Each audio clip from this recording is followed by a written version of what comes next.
最近的天气也是同款真烧热。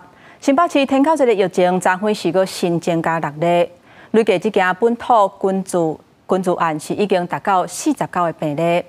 市长侯友宜是召开第2届应变会议，规划17个管制区，呼吁民众暂时都唔通去。然后有专家讲，即卖因为全球暖化，雨网变甲是真敖生炭。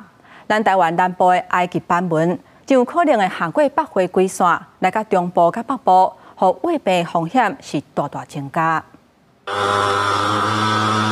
环保人员伫新北中和区甲新店区进行大规模的消毒，就惊天狗日疫情搁再扩大。新北本土天狗日病例29个新增加6例，总共有49例。新北市长侯友宜召开第2摆应变的会议，拟定55个日来做行道的清洗、资生员清除，并且入户来消毒。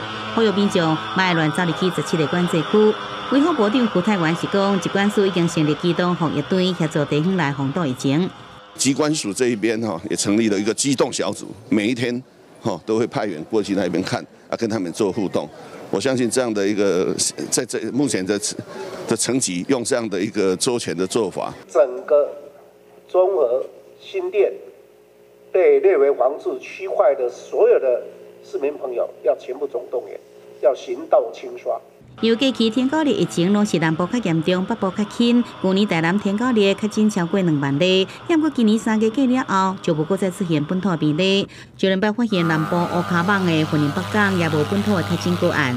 有专家分析讲，全球暖化造成网碳性增高，改变伊的习性。南部这个乌卡网真可能飞过北回归线来到中北部，传播风险是大大增加。如果气候变迁持续，登革热的风险未来。以前风险是南部比较高，未来北部可能中部、北部可能风险也会增加。是风台慢慢逼近，一定要带来真高的雨水。区台湾强调，风台过后1礼拜是防治天狗日关键的时期，提醒民众一定爱甲开积水的这个杆仔，也有桶仔内底积水倒掉，而且要洗好清气，避免避蟒虫的滋生。若疫情继续扩大，无排除伫新北设立前进指挥所。记者综合报道。